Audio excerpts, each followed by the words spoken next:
यानी direct message है तो उसमें आप डायरेक्टली जो कंक्लूजन है, जो मेन काम की बात है, डायरेक्टली करेंगे आप। डायरेक्ट मैसेज में आप जो भी बात हो काम की वो डायरेक्टली करते हैं, कोई इधर उधर की बात लगाते नहीं है, बनाते नहीं है, बात को डायरेक्टली कर देते हैं। किसी चीज की जरूरत है, कोई इंफॉर्मेशन पास ऑन करनी है तो वो डायरेक्ट मैसेज है, रूटीन मैसेज है। तो डायरेक्ट अप्रोच के अंदर हम डायरेक्टली मैसेज देते हैं, जो भी कंक्लूजन हो, जो काम की बात हो, वो डायरेक्टली करते हैं। और अगर जरूरत हो तो उसकी डिटेल्स या उसकी एक्सप्लेनेशन या उसके एविडेंसेस हम उसके बाद, हाँ जो भी हो, जो भी बात हो आपको कर देते हैं उसको। यानी कि आप कंक्लूजन, यानी जो अहम बात है, जो मेन आइडिया है, डायरेक्टली बता देते हैं आप। तो डायरेक्ट मैसेज के अंदर कंक्लूजन पहले आएगा, उसके बाद अगर चाहे जरूरत हो तो एविडेंसेस आएंगे। राइट। हाँ, ये कन्विंस वाले थोड़ा रुक जाओ, उमर बरा थोड़ा सा रुक जाओ। कन्विंसिंग अब आइए, इनडायरेक्ट अप्रोच की जाना ना होता है। इनडायरेक्ट मैसेज हो, यानी कोई बैड न्यूज देनी है किसी, your services are no longer required. आपने पाकिस्तान के हारने पे सट्टा लगाया था कि पाकिस्तान हार जाएगा, और उस दिन उल्टा हो गया। उस दिन उल्टा हो गया, पाकिस्तान जीत गया। अब आप सट्टा हार गए, आप सट्टा हार गए, अब आपके लिए बैड न्यूज है। राइट। राइट। सबसे बड़ी बैड न्यूज तो डेथ की न्यूज होती है ना, इसलिए इसलिए हमने वो दे दी। सबसे बड़ी बैड न्यूज तो वही हो सकती है ना, कि आप करीब तरीन कोई सबसे कोई जो है वो चला जाए तो उसे वो लाइक बैड न्यूज है। ओके। अल्लाह हम तमहीद बांधते हैं, हम उसकी थोड़ी तक के दिमाग आ गई होगी, आइडिया देते हैं। अब आगे समझ में आपको बात? ठीक है। अब मैं कन्विंसिंग मैसेज के, यानी कि कन्विंस मैसेज करना, ये भी इनडायरेक्ट अप्रोच। देखें, आम हालात में किसी को कुछ करने के लिए बड़े जतन करने पड़ते हैं, जैसे सकते हैं यस ये अब्दुल्ला तुम भी जबरदस्त हो, देखो सुनो जरा, क्या बात है आप लोगों की यार, इधर मेरे जहन में आइडिया आया, इधर आपने कह दिया, क्या ग्रेट क्लास है। Yes Hafsa, exactly right. Advertisement जितने भी बनते हैं, ब्रांडिंग जितनी भी होती है, सेल्स जितनी भी होती है, एडवर्टाइजिंग जितनी भी होती हैं, ये सारे के सारे इनडायरेक्ट मैसेज हैं। इनके लिए जितने भी एड्स बनते हैं, आपने देखा होगा एड्स के अंदर डायरेक्टली चीज को सेल नहीं करते, पहले किसी ब्रांड एम्बेसडर्स को लेकर आते हैं, उसके अंदर किसी क्रिकेटर को, किसी फुटबॉलर को, किसी एक्टर को, किसी एक्ट्रेसेस को, उसके जरिए से आपकी तवज्जो स्क्रीन की जानिब मबजूल करवाते हैं कि यार ये आफरीदी का नया ऐड है, ये आफरीदी क्या कर रहा है इसमें, ये जो है वो फला फला एक्ट्रेस है, ये क्या कर रही है। हाँ, ये जो है वो मेसी आ गया, रोनाल्डो आ गया। राइट। अब ये जो है, ये क्या कर रहे हैं, ये समिया, ये Samiya. So this is what अब ये क्या है, ये सारे के सारे आपके मुख्तलिफ लाइक वेज हैं, टेक्निक्स हैं, जिसके जरिए से आप जो है उन ब्रांड एम्बेसडर्स के जरिए से, उन बड़ी पर्सनालिटीज के जरिए से, सेलिब्रिटीज के जरिए से लोगों की तवज्जो मबजूल करवाते हैं उस एड की जानिब। तो शुरू में आपने क्या किया, इनडायरेक्टली मैसेज देने से पहले, किसी को सेल करने से पहले, किसी का एड देने से पहले, आपने उसमें किसी सेलिब्रिटी को दिखा दिया। राइट। अब लोगों की नजरें निगाहें उठी उस एड की जानिब, और उसके बाद आपने फिर दिखा दिया उस मोबाइल फोन को, या उस लक्स को, या उस सनसिल्क शैम्पू को, या हेड एंड शोल्डर को, वो आपने दिखा दिया। राइट। अब ये क्या की, फिर कुछ एक्सप्लेनेशन वगैरह दी, फीचर है उस प्रोडक्ट के, यानी फिर उसके बाद जाके आपने मैंने कहा कि जब भी हम डायरेक्ट मैसेजेस, आम जिंदगी के रूटीन मैसेज जितने भी होते रहते हैं, मैसेज है कि बिलफर्स बैड न्यूज देनी है, you are standing at home, example देता हूं, you are standing at your home, like you are at your home, और you are working, you are reading PRC1 book. ठीक है, मामा भी पास ही हैं, और आज दाल चावल का प्रोग्राम है, आज मामा दाल चावल बनाने की तैयारी कर रही हैं, दाल चावल बन रही हैं। All of sudden bell rings, घंटी बजी फोन की, PTCL पे, you pick the phone and said hello. दूसरी जानिब आपके खालू जान है, खालू जान ने आपको इत्तला दी, बेटा आपकी खाला जान रजाए इलाही हो गई है, अब खालू जान जो है वो 1956 की पैदाइश थे, उन्होंने बिजनेस कम्युनिकेशन नहीं पढ़ी हुई, उन्होंने डायरेक्टली मैसेज दे दिया आपको, बैड न्यूज डायरेक्टली दे दी, राइट। अब क्या हुआ, आप तो समझदार आदमी हैं, आप तो सरसगी के स्टूडेंट्स हैं, आपको पता है कि how to structure a bad news message. आपने फोन पहले मामू को, खालू को सहारा दिया, खालू अल्लाह की यही रजा थी, बस सब्र कीजिए, अल्लाह की यही रजा थी, खालू हम आते हैं थोड़ी देर में, ठीक। फोन रखा, मामा जान को अब इंफॉर्मेशन देनी है, मामा जान को इंफॉर्मेशन देनी है। अब मामा जान का भी फौरन से कान उसी तरफ हुए, पेशेंट का रुख उधर ही था कि यार खैरियत, अल्लाह खैर करे, बच्चा कुछ ऐसी ऐसी बातें कर रहा है, किसका फोन था। मामा कहती हैं बेटा किसका फोन था। मामा खालू जान का फोन था। अब ये क्या था, आपने कोई बैड न्यूज डायरेक्टली नहीं दी, आपने क्या कहा, खालू जान का फोन था। ये बेसिकली एक बफर स्टेटमेंट था, एक मेंटली प्रिपेयर करने की चीज थी। आपने उनका माइंड बनाने की कोशिश की यहां से कि मामा खालू जान का फोन था। आपके इल्म में ही है, आप में इल्म में होगा कि खाला जान की काफी तबीयत खराब चल रही थी। कल मैं जब आखान हॉस्पिटल गया तो वहां पर डॉक्टर्स काफी वरीड थे, रिपोर्ट्स उनकी सही नहीं थी, और डॉक्टर्स काफी तशवीश का इजहार कर रहे थे। तो वो ये मिजान खालू जान के फोन था, तो खालू जान ने ये इन्फॉर्म किया है, साथ में आप full stop, comma, colon, semi colon, speed breakers भी ले रहे हैं ताकि मामा को संभाल सकें अगर कोई ऐसी ऐसी बात हो। तो मामा जान, वही खालू जान का फोन था, और खालू जान ने बताया है कि खाला जान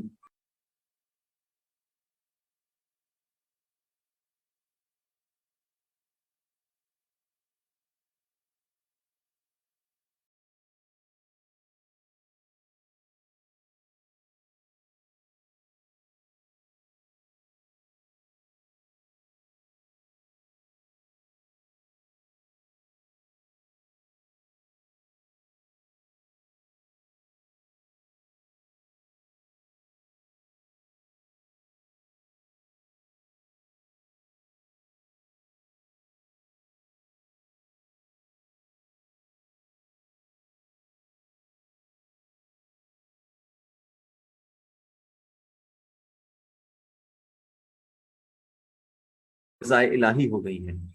अब आप देखिए, ये जो बैड न्यूज है आपने एकदम से ऑल ऑफ सडन नहीं दी, आपने तमहीद बांधी उसके लिए, इनडायरेक्ट गए हैं आप, राइट। पूरे थोड़ी तमहीद बांध के मेंटली प्रिपेयर किया आपने।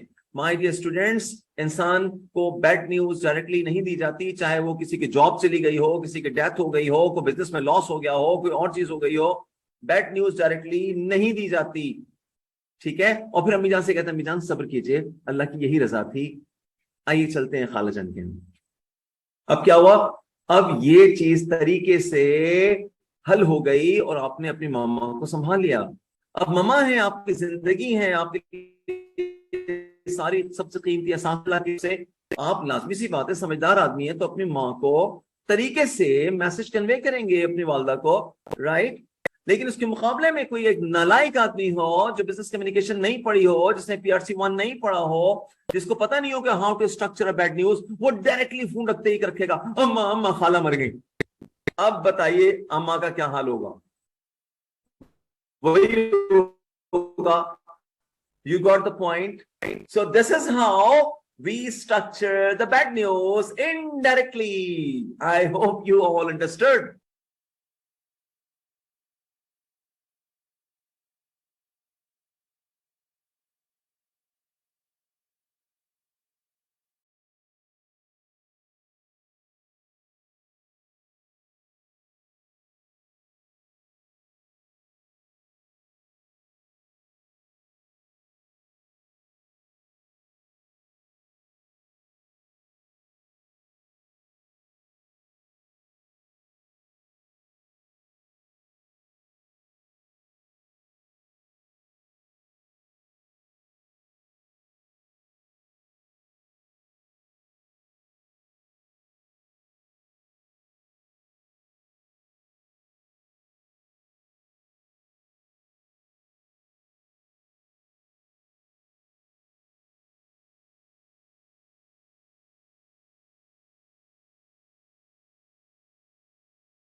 एग्जाम्पल को आप हमेशा याद रखेंगे अब कि बैड न्यूज को क्यों हम इनडायरेक्टली देते हैं। कोशिश करता हूं कि आपको कॉन्सेप्चुअली, तो इसलिए मैं आपको एग्जाम्पल।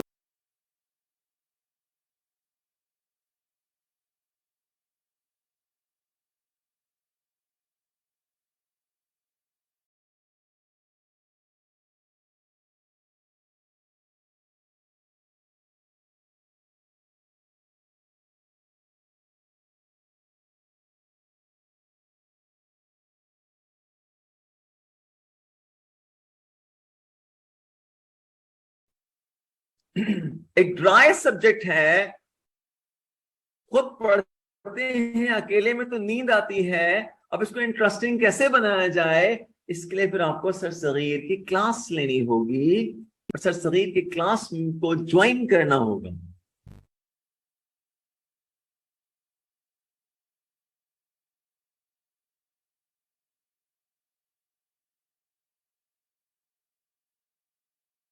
आइए सेकंड एग्जाम्पल देखते हैं।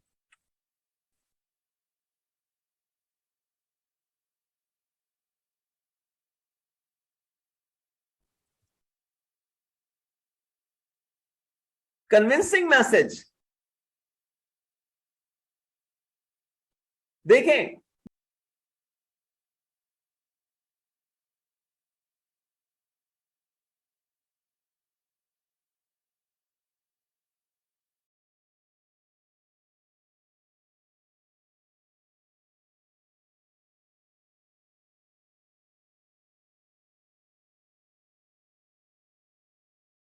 बड़ी अच्छी किसी ने एग्जाम्पल दी थी बीच में, किसी ने, मैं I forgot in the name, किसी ने कहा था सेल्स लेटर्स। क्या बात है इनकी कि कैसे दिमाग पहुंचा इनका। देखें, सेल्स इतनी आसान चीज नहीं है, बड़े जतन करने पड़ते हैं, राइट। आप किसी को वैसे मोबाइल्स जैसी चीज जो कहना, ये ले लो, ये नई प्रोडक्ट आई है, कहेगा नहीं दो रखे हुए हैं नहीं लूंगा, घर में दो रखे हुए हैं। ये चीज ले लो, नहीं नहीं ये है बस ऑलरेडी है, नहीं लेने का नहीं है।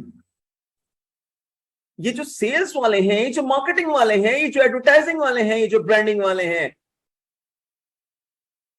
इनको कस्टमर को कन्विंस करने के लिए बहुत जतन करने पड़ते हैं। डायरेक्टली कोई नहीं मानता। डायरेक्टली अगर आप कहेंगे ना ये कंप्यूटर ले लो, क्यों लूं, वजह, ये सेलफोन ले लो, कितने का है, मुफ्त में दे रहे हो, सी। अब ये बड़ा जतन होता है। हर, अब सेल फोन, आपके लैपटॉप्स हैं, बहुत सारी चीजें इसमें करते हैं। सेल्समैन इनडायरेक्ट प्लान को फॉलो करते हैं। कैसे? डायरेक्टली नहीं कहते ले लो, वो कहते हैं उसके फीचर्स बताते हैं, एडा प्लान, अटेंशन कॉल करते हैं लोगों की, राइट। अटेंशन कॉल करते हैं, अटेंशन कॉल करते हैं उस प्रोडक्ट की तरफ, फिर उसके फीचर्स बनाते हैं, बताते हैं क्या, कैसे, सुनिएगा। A new revolutionary product in the market. First ever, your cell phone is no more a just simple cell phone. It's a complete laptop, a complete your office solution. It has this much ROM, और gaming भी होती है, इसकी RAM इतनी स्पीडर हो गया है। अब इतने सारे फीचर्स के बाद आप कन्विंस हो सकती तरह से, इसकी रैम इतनी फास्ट है, इसका रोम इतना है, मुझे तो बड़ा हैवी किस्म का फीचर्स की वजह से उस मोबाइल की तरह, लेकिन आपने फीचर्स बताए तो उस तरफ अट्रैक्ट होते हैं। ये nature of the human being है, राइट। किसी भी चीज के, किसी भी प्रोडक्ट के, किसी भी सर्विस के फीचर्स देखते हैं, खुसूसियात देखते हैं, then you attract towards that particular product और service in the market.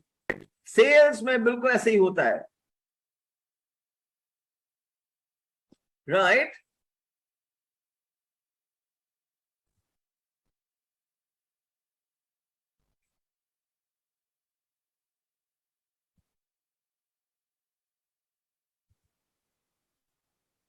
Memorandum लिखें, सेल्स लेटर हो, एडवर्टीजमेंट हो, ब्रांडिंग हो, लिखें या व्हाटएवर यू राइट प्रोडक्ट्स की जानिब माय डियर फ्रेंड्स.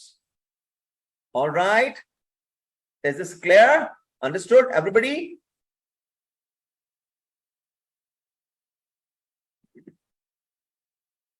आपकी जो है in your life you will remember it forever.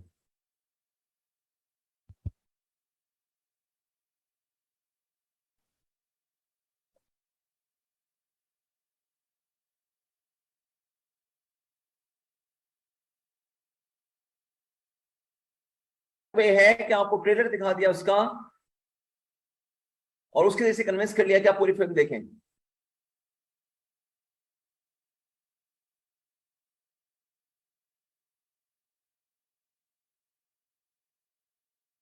Yes Abdul Rafe Bhatt, indirect approach में मैसेज ऑर्गेनाइज करते वक्त मेन आइडिया फर्स्ट पैराग्राफ में यानी डायरेक्टली शुरू में नहीं लिखेंगे.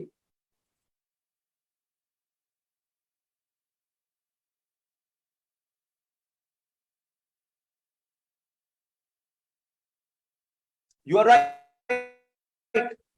पहले एविडेंसेस आएंगे एंड देन कंक्लूजन आएगा.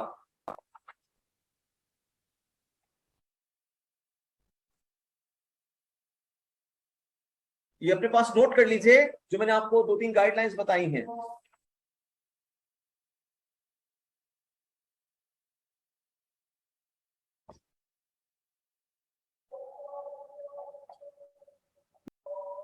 पहले एविडेंसेस आएंगे और फिर कंक्लूजन आएगा, यानी मेन आइडिया बाद में आएगा. You're right Abdul Rafay. अच्छा बस 1-2 मिनट का टाइम दीजिए. Yes you're right Hafsa. DA is equal to CE and IA is equal to EC. Exactly right.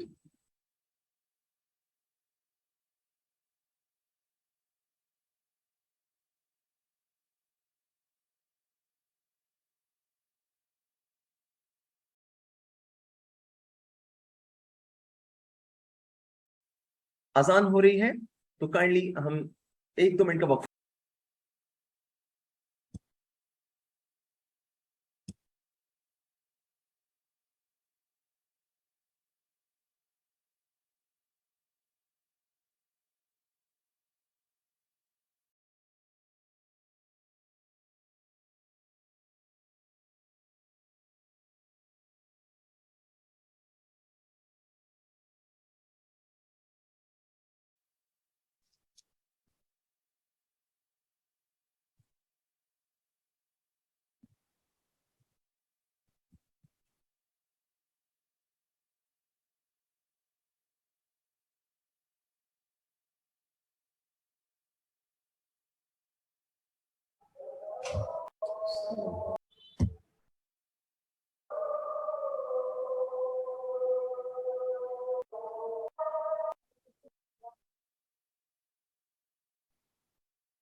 that do not damage the goodwill or image or relationship. तो हम indirect message use करते हैं जब कोई negative information देनी हो, negative message देना हो. बिल्कुल सही कहा आपने.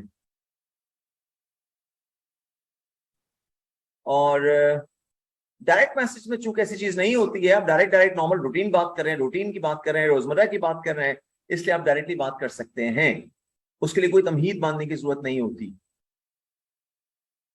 ऑलराइट जी, ओके कासिम साहब बिल्कुल राइट. डायरेक्ट मैसेज में कंक्लूजन कम्स फर्स्ट, यानी कि मेन आइडिया कम्स फर्स्ट और बाद में एविडेंसेस आते हैं. ठीक है, दैट्स ग्रेट, वंडरफुल. आप लोगों की समझ आ गया और आपने अपने मैसेज से मुझे बता दिया. बच्चियां हम आगे जाके चलें, करेंगे इसको, बात करेंगे इसके ऊपर, लेटर्स पर. पूरा चैप्टर है हमारे पास, पूरा चैप्टर है हमारे पास लेटर्स का. इसके बाद वाला second chapter, you don't worry. कि आप पैराग्राफ कैसे लिखते हैं, पैराग्राफ में डायरेक्ट मैसेज कैसे देते हैं, इनडायरेक्ट मैसेज कैसे देते हैं, यानी डायरेक्ट अप्रोच और इनडायरेक्ट अप्रोच में कैसे लिखते हैं. ये तो हो गई बात, आपके समझ में आ गई. बहुत सारी एग्जांपल्स हमने डिस्कस कर ली. अब हम चलते हैं कि हम अपनी पैराग्राफ्स के अलावा हमें कुछ इंफॉर्मेशन टेबल्स और चार्ट्स की सूरत में भी देनी होती है. माय डियर स्टूडेंट्स, जब भी हमने कोई data whenever we need to discuss the data, जब भी हमें कोई डेटा नंबर्स में देना हो, फिगर्स में देने हो, फैक्ट्स एंड फिगर्स देने हो, डेटा देना हो, तो इट इज बेटर कि उसको पैराग्राफ में ना लिखा जाए। तो उसको कैसे लिखा जाए? उसको टेबल्स में लिखा जाए। डेटा टेबल्स में लिखा जाता है, ग्राफ्स बनाए जाते हैं, ग्राफ्स, लाइन ग्राफ्स, बार ग्राफ्स, पाई चार्ट्स, टेबल्स। ये तरीका है डेटा रिप्रेजेंट करने का। ऑलराइट, सो डेटा जो है उसे पैराग्राफ में नहीं लिखना चाहिए, लंबा लंबा डेटा। अब जैसे मिसाल के तौर पे पाकिस्तान का मैच हो रहा है, राइट? यस, क्रिकेट मैच हो रहा है असलम, अब्दुल्ला असलम, दानिश। सो अब क्या है कि उस मैच के दौरान जो है आप देख रहे हैं कि कमेंटेटर जो है वो सुबह से लेकर शाम तक की पूरी रुदात सुना रहा है, आप सुन सुन के थक गए। उसी को एक टेबल में दिखा दीजिए, राइट, कि पाकिस्तान की इनिंग्स से पहले कौन आया, दूसरे नंबर पे कौन आया, तीसरे कौन आया, पहले ने कितने बनाए, बाबर ने कितने बनाए, रिजवान ने कितने बनाए, and so on. Total score कितना रहा, at a glance, in a bird view, एक ही नजर में आपको वो टेबल पूरा अंडरस्टैंड हो जाता है कि पाकिस्तानी इनिंग्स में किस किसने कितना कितना स्कोर किया, और साउथ अफ्रीका की तरफ से किसने विकेटें ली, कितनी कितनी विकेटें ली, कितने रन देके कितनी विकेटें ली। अब यही चीज अगर कमेंटेटर बोलता रहे या लिखा हुआ दिखाते रहे, पैराग्राफ एंड पैराग्राफ लिखा हुआ हो, आपसे नहीं पढ़ा जाएगा, उसको डाइजेस्ट नहीं किया जा सकेगा, उसको अंडरस्टैंड नहीं किया जा सकेगा। इसीलिए तो मैंने कहा कि जब भी आपको कोई डेटा दिखाना हो तो डेटा को टेबल्स में दिखाते हैं, ग्राफ्स में दिखाते हैं, line graph, bar graph, pie chart, score chart, exactly right, उसमें दिखाते हैं। सो दैट्स मीन कि डेटा के लिए पैराग्राफ्स यूज ना किए जाएं, डेटा के लिए टेबल्स यूज किए जाएं और ग्राफिकल रिप्रेजेंटेशन हो। ऑलराइट, डन हो गया? Okay, that's great, wonderful. अच्छा, अब आ गया formal and informal format. Formal और इनफॉर्मल फॉर्मेट। देखें, फॉर्मल टोन जो होती है एंड स्ट्रक्चर जो होता है वो प्री डिफाइंड होता है, स्टैंडर्ड होता है, यानी एक मखसूस तरीके से आपके यहाँ वजह क्या होता है कि आपने ये चीज ऐसे बनानी है। जैसे जो भी आपके ऑर्गेनाइजेशन के डॉक्यूमेंट्स होते हैं उसका एक फॉर्मल स्ट्रक्चर बना हुआ होता है कि जनाब अगर आपने छुट्टी अप्लाई करनी है तो ये फॉर्म होगा, उसके अंदर कब से कब तक की आपने डेट लिखनी है, किस रीजन के लिए चाहिए वो लिखा होगा, ठीक है। आपने मींस उसका एक स्टैंडर्ड होगा, फॉर्मेट होगा, वो प्री डिफाइंड पहले से बना हुआ होगा। फॉर्मल स्ट्रक्चर्स बेसिकली या फॉर्मल टोन, उनका जो सिलसिला है या डॉक्यूमेंटेशन है या लिखना लिखाना है, उसका बने हुए पैटर्न्स होते हैं। जैसे कि admission form, very nice, right, very nice Danish, like admission forms हैं, लाइक जॉब एप्लीकेशंस हैं, लाइक आपके ऑफिस में लीव फॉर्म्स होते हैं। तो फॉर्म, जब भी कोई चीज लिखी हुई होती है उसका सेट पैटर्न होता है, यानी फॉर्मल जितने भी हैं उसके सेट पैटर्न होता है, प्री डिफाइंड स्टैंडर्ड्स होते हैं उसके कंटेंट्स के, राइट। जबकि इनफॉर्मल कम्युनिकेशन में ऐसा कुछ नहीं होता, उसमें कोई प्री डिफाइंड फॉर्मेट्स नहीं होते, राइट। अब उसके अंदर क्या होता है, उसके अंदर आपको अपने हिसाब से सिचुएशन के मुताबिक जो वर्डिंग है आप कर सकते हैं, राइट। उसका कोई सेट पैटर्न नहीं है कि आपने ऐसे ऐसे बनाना है इस लेटर को। ऑलराइट, तो जब भी आप कोई चीज लिखते हैं, लेटर, रिपोर्ट, मेमोरेंडम, ईमेल, तो कुछ कुछ चीजों के सेट पैटर्न्स होते हैं, वो फॉर्मल वे होता है कम्युनिकेशन का, और कुछ के कोई सेट पैटर्न नहीं होते, तो वो इनफॉर्मल डॉक्यूमेंटेशन या इनफॉर्मल फॉर्मेट्स होते हैं। फॉर्मल, जो इनफॉर्मल कम्युनिकेशन होती है ना, वो आम फहम होती है। इट इंक्लूड्स, जैसे आपकी नॉर्मल मीटिंग्स वगैरह के लिए कॉल करना, सबको बताना कि जी फलां फलां दिन फलां जगह मीटिंग है, राइट, इस काम के लिए मीटिंग है, आपने डैशबोर्ड पे लिख के डाल दिया, या आपने अपने सबको मेमोरेंडम भेज दिया। अब ये इनफॉर्मल वे है, कोई आदाब व तस्लीमात, कोई खैर खैरियत, कोई आखिर में सलाम दुआ, कुछ नहीं, सिर्फ काम की बात की। आप इनफॉर्मल कम्युनिकेशन है, आपने नॉर्मल जो चीजें होती है बस एक मैसेज कन्वे करना है, वो कर दिया आपने। तो इनफॉर्मल कम्युनिकेशन में कोई सेट पैटर्न नहीं है हमारे पास। जबकि फॉर्मल कम्युनिकेशन जो होती है उसके सेट स्टैंडर्ड पैटर्न्स होते हैं। जैसे हमने डॉक्यूमेंट्स की बात की, या पॉलिसी मेकिंग है, पॉलिसी के डॉक्यूमेंट्स होते हैं आपके ऑर्गेनाइजेशंस के अंदर, राइट। आपके एक्सपीरियंस लेटर्स हैं, आपके अपॉइंटमेंट लेटर्स हैं, आपके मेमोरेंडम, आपके जो क्या कहते हैं, मुख्तलिफ टाइप के लेटर्स आपके आते जाते हैं। तो ये फॉर्मल कम्युनिकेशन होती है, इसके पैटर्न्स होते हैं, स्पेसिफिक पैटर्न्स होते हैं, right. Is this okay? Yes, you are right. CV जो है वो भी हर दुनिया के हर लाइक कंट्री में जगह जगह मुख्तलिफ पैटर्न्स हैं, वो भी उसको हम फॉर्मल नहीं कह सकते, उसके अंदर भी मुख्तलिफ बहुत सारे पैटर्न्स हैं। अकॉर्डिंग टू द एडवर्टीजमेंट हम डिजाइन करते हैं हर दफा अपने सीवी को। एडवर्टीजमेंट में अगर क्वालिफिकेशन पे जोर दिया जा रहा है तो आप भी अपने एड में सबसे ज्यादा क्वालिफिकेशंस को ही मेंशन करेंगे, क्वालिफिकेशन के बेस पे आपका सिलेक्शन है। अगर आपके एड के अंदर कहा गया है कि हमें 10 साल का एक्सपीरियंस चाहिए ऑडिट का या टैक्स का, और उसको सीए क्या वो हो और ये हो वो हो, और उसका एक्सपीरियंस एयरलाइन इंडस्ट्री का हो ऑडिट का, तो अब आपको अपने एक्सपीरियंस को ऊपर लाना पड़ेगा, उसको मेंशन करना पड़ेगा। यानी आप उसको हर दफा डिजाइन करते हैं अकॉर्डिंग टू द सिचुएशन। तो इसलिए हमने कहा कि हम सीवी वगैरह जो है वो भी हम अपनी सिचुएशन के मुताबिक चेंज करते हैं। आपको बिल्कुल सही लिखा आपने।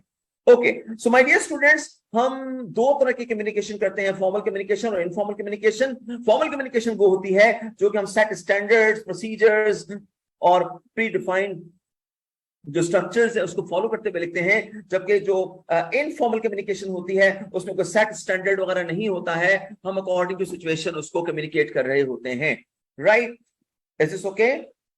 अब हम यहां आपको नीचे एग्जांपल देते हैं। देखें, फॉर्मेलिटी और इनफॉर्मेलिटी ये सेंडर और रिसीवर की आपस में अंडरस्टैंडिंग या रिलेशनशिप पे बेस करती है। देखिए, आप सबसे फ्रैंक नहीं होते, सबसे इनफॉर्मल नहीं, लाइक बुजुर्गों के साथ आप बड़े किसी ऑफिस में जाते हैं वहां पे, या किसी सो फॉर्मल कम्युनिकेशन और informal communication based on your relationship. अब देखें ना, आप यूनिवर्सिटी ज्वाइन करते हैं, अपने प्रोफेसर से बात करते हैं, अपने दोस्तों से, क्लास फेलो से बात करते हैं, तो आप शुरू में सारे बिल्कुल फॉर्मल होते हैं, काम की बात करते हैं, कोई एक्स्ट्रा हैंकी पैंकी नहीं किया, आपके टीचर माइंड न कर जाएं, कहीं आपके स्टूडेंट्स जो हैं, आपके दोस्त जो आपके क्लास फेलो है वो माइंड न कर जाए, लेकिन ग्रेजुअली एक दूसरे को समझते चले जाते हैं, फिर sometimes you become informal, right.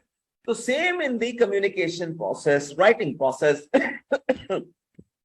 अब यहां आपको एग्जाम्पल्स देते हैं, आइए देखते हैं, और इन एग्जाम्पल्स की बात फिर हम चलते हैं नमाज के लिए।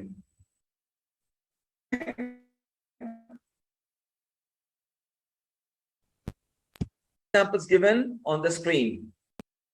अब what I said, मैं फिर रिपीट करता हूं, बड़ी अहम बात, मैं फिर रिपीट करता हूं, बड़ी अहम बात सुनिएगा। I said formality and informality is based on your relationship with the audience. Sender और रिसीवर के दरमियान जो रिलेशनशिप है उस पे बेस करती है आपकी फॉर्मेलिटी और इनफॉर्मेलिटी, राइट। सेंडर और रिसीवर के दरमियान जो आपस में फॉर्मल जो कम्युनिकेशन है, जो रिलेशनशिप है, उस पे बेस करती है कि आप कितने फॉर्मल या इनफॉर्मल है। मैंने हाईलाइट किया है इस चीज को, इस अहम बात को बुक के ऊपर, राइट। और उसी रिलेशनशिप के मुताबिक आपके वोकैबुलरी और आपका सेंटेंस स्ट्रक्चर होता है, स्टाइल होती है, एक्शन ऑफ वर्ड्स यानी वोकैबुलरी, सेंटेंस का स्ट्रक्चर किसी से मुख्तलिफ तरीके, डिफरेंट टोन्स मैंने यूज की होता है, ईदर स्पोकन और written. I hope you understand table की, right. Okay, see here we have some indicators for formality or informality of the communication. मेरे पास यहाँ कुछ indicators हैं, उन indicators को हम इस्तेमाल कर रहे हैं, वो elements जिससे formality और informality आप communication में पहचान सकते हैं। अब first of all contractions कहते हैं, ये जो wanna, gonna, want, जैसे do not को हम don't कहते हैं, does not को doesn't कहते हैं, ये contractions है ना, ठीक है। must not को mustn't कहते हैं, going to, gonna, want to, wanna, ये कॉन्ट्रैक्शंस है ना अमेरिकन लैंग्वेज के अंदर। अब देखें, हम जब फॉर्मल होते हैं तो कॉन्ट्रैक्शन इस्तेमाल नहीं करते। You should not argue with the manager, कोई कॉन्ट्रैक्शन इस्तेमाल नहीं की। इनफॉर्मल में आए, मैंने कहा, और यहां पे हमने कॉन्ट्रैक्शन इस्तेमाल कर ली, राइट। सो इनफॉर्मल वे में हम कॉन्ट्रैक्शन यूज कर सकते हैं, जर्नल वर्डिंग यूज कर सकते हैं। Instead of manager we can use boss, right. अभी क्या हुआ, ये है, यानी कि यहाँ पे हमने बताया इस एग्जांपल के जरिए कि हम किस तरीके से फॉर्मल और इनफॉर्मल अपनी रिलेशनशिप ऑफ द ऑडियंस के मुताबिक हम करते हैं, कि कैसी हम हमारी उनसे सेंडर और रिसीवर ऑफ द मैसेज के दरमियान किस तरह से आपस में अंडरस्टैंडिंग है। अब आइए फ्रेजल वर्ब्स पे। फ्रेजल वर्ब की एग्जांपल भी यहाँ पे फॉर्मल इनफॉर्मल की वो कॉन्ट्रैक्शन बेस्ड है। अब फ्रेजल वर्ब की एग्जांपल देते हैं। All the results were confusing. अब देखें, ये फॉर्मल वे में मैंने कंफ्यूजिंग इस्तेमाल किया है, राइट। जबकि इसी को मैं जब यूज करता हूं इनफॉर्मल वे में, तो मैं इसको कहता हूं, मैं यहाँ पे मैस्ड अप। अब मैं यहाँ पे यूज कर रहा हूं phrasal verb messed up, right. Informal वे में ये यूज कर सकते हैं, लेकिन फॉर्मल वे में ये अच्छा वर्ड नहीं है। हमें सिलेक्शन ऑफ वर्ड्स का भी ख्याल करना है कि कहां फॉर्मल रहना है, कहां इनफॉर्मल रहना है। जैसे कई दफा ऐसा नहीं होता कि आपको बड़े बुजुर्ग कहते हैं, यार तुम किससे बात कर रहे हो, तुम्हें पता नहीं है ये क्या वर्ड इस्तेमाल किया है तुमने। सो आपको सिलेक्शन ऑफ वर्ड्स भी फॉर्मल और इनफॉर्मल रिलेशनशिप के अंदर देख के इस्तेमाल करना है। Alright, is this okay? Alright, okay.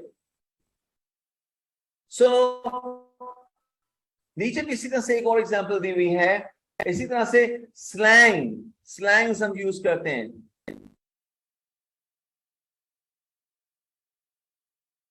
अब